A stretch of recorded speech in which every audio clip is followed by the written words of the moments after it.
If you are born poor, it's not your mistake. If you die poor, it's your mistake. কি বলতেছে? তিনি বলতেছে যে তুমি যদি গরিব ঘরে জন্মগ্রহণ করো এটা তোমার দোষ না। তুমি মৃত্যুবরণ করতেছো কি গরিব হয়ে নাকি ধনী হয়ে? যদি গরিব হয়ে মৃত্যুবরণ করো তাহলে সেটা হচ্ছে তোমার। কেন? কারণ স্রষ্টা আমাকে সেই সক্ষমতা দিয়ে দিয়েছে পৃথিবীতে ধনী হওয়ার, পৃথিবীতে সফল হওয়ার, পৃথিবীতে উন্নত জীবনযাপন যে আমি করব, সেটা যে সক্ষমতা, সেই সক্ষমতা দিয়ে আমাকে পৃথিবীতে পাঠিয়েছেন। এখন আমি আমার সক্ষমতা দিয়ে আমি কি করব? পৃথিবীতে আমার লাইফটা আমি সেটেল করব। কথা বুঝাইতে পারছে? এই কথা বুঝতে পারতেছো? এখন পৃথিবীতে এমন কোনো জাদুবিদ্যা নাই যে জাদুবিদ্যা করে মানুষ কি করছে সফল হয়ে গেছে। তুমি বলবা ওই যে আমরা ছোটবেলায় বলতাম সুমন্ত্র সু কালাকত্তার গো ছু, এরকম তুমি মন্ত্র অ্যাপ্লাই করে তোমার লাইফে তুমি সফল হয়ে যাবা, এমন ঘটনায় পৃথিবীতে নাই। তাহলে কি? তাহলে জাদু মন্ত্র আছে, সে জাদু কি? সেই একটাই জাদু, সেটা হচ্ছে পরিশ্রম। সেটা কি? পরিশ্রম। নিজের পরিশ্রম নিজে করে তোমাকে সফল হইতে হবে। এটাই হচ্ছে একমাত্র জাদু, এটাই হচ্ছে একমাত্র ম্যাজিক, যে ম্যাজিককে অ্যাপ্লাই করে তুমি লাইফে সফল হবা। বুঝতে পারছো?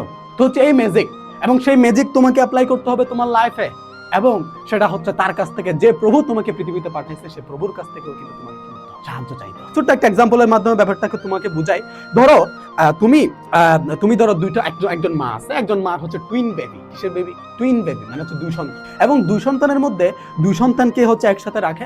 একটা সন্তান একটু পরপর কান্না করে, আর একটা সন্তান ঘুমিয়ে থাকে। তার একটু পরে কান্না করে, তখন মা কি করে? মা এসে ওই যে ছেলেটা কান্না করতেছে তাকে বুকের দুধ পান করান। এরপরে সেই সন্তান যখন আবার শান্ত হয়, আবার খেলাধুলা করে, তখন মা আবার গিয়ে কাজ। তাহলে আরেক সন্তান সে কি? সে হচ্ছে যে ঘুমিয়ে আছে। এক সন্তান কান্না করতেছে, আরেক সন্তান কি করতেছে? ঘুমিয়ে আছে। এবং যে সন্তান কান্না করতেছে সে হচ্ছে বারবার কান্না করতেছে, বারবার চাচ্ছে, সেজন্য তার মা এসে তাকে দুধ দিচ্ছে। আরেকজন ছেলে যখন তার মায়ের মনে হবে যে না আমার হচ্ছে আমার সন্তানকে দুধ এরে হচ্ছে খাওয়াইছে, ওরা তো খাওয়াইতে হবে, তার মা গিয়ে যখন তাকে খাওয়াবে তখন সে পাবে। তাহলে একজনে বারবার চাচ্ছে পাচ্ছে, আরেকজনে চাচ্ছে না পাচ্ছে। তা আমার লাইফে আমি পরিশ্রম করব, এবং পরিশ্রম করার মাধ্যমে সেই পরিশ্রমকে আমাকে কাজে যাতে আমি কি করতে পারি, পরিশ্রম করে আমি যাতে সেটা আমার মনে প্রাণে আমি চাইবো যে আমি সফল হতে চাই, সাকসেসফুল হতে চাই। এবং তুমি বলবা যে ভাইয়া সবই বুঝলাম, আমি ম্যাজিক অ্যাপ্লাই করবো, পরিশ্রমে করে যাবো, কিন্তু টাকা তো নাই। কি নাই? টাকা তো নাই। কিন্তু জানো টাকা হচ্ছে ভূতে ম্যানেজ করে। কিসে ম্যানেজ করে? ভূতে ম্যানেজ করে। তুমি বলো যে ভাইয়া কি পাগল হয়েছে, যে ভূতে ম্যানেজ করবে, এটা আবার কেমন কথা? হ্যাঁ, তুমি আমরা তো হচ্ছে যে এখন এই পর্যায়ে চলে আসছে। এই পর্যায়ে আসার পর যেটা দেখতেছি যে আসলে টাকা দেওয়ার জন্য, সহযোগিতা করার জন্য মানুষ হন্যে হয়ে খুঁজতেছে যে উপযুক্ত ক্ষেত্র আমি কাকে সহযোগিতা করার জন্য মানুষ পাচ্ছে না। কারণ তুমি বলতেছো আমি টাকার জন্য পড়তে পারতেছি না। তুমি কয়জনকে জানাইছো ভাইয়া যে আমার টাকা নেই, পড়াশোনা করতে পারতেছি না? অথচ মানুষ টাকা নিয়ে বসে আছে যে আমি একটু সহযোগিতা করবো, কোন ছেলে পড়াশোনা করতেছে। এখন তুমি বলবা যে আসলে এরকম তো তুমি তো কাউকে জানাও না, যে কেউ জানেও না যে তোমার যা টাকা দরকার, তুমি যে টাকার কারণে পড়াশোনা। ব্যাপারটা হচ্ছে কিরকম?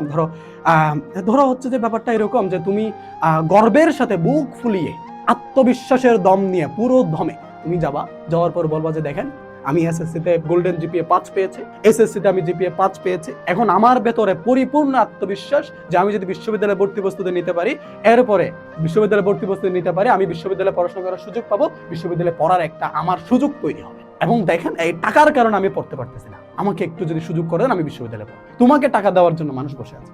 এখন তুমি তো এরকম না, তুমি এসএসসি পাস করছো কোন রকম 2.90 পেয়ে, এইচএসসি পাস করছো কোন রকম 2.50 পেয়ে।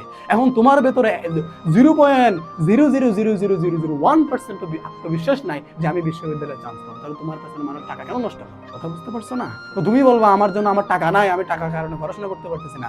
এরকম ঘটনা হয়তো বা আছে, কিন্তু আমার দেখা নাই। টাকা তার কাছে নাই কিন্তু সে পড়াশোনা করতে চাচ্ছে, পারতেছে। এমন ঘটনা ঘটার কথা না। টাকা নিয়ে মানুষ বসে আছে।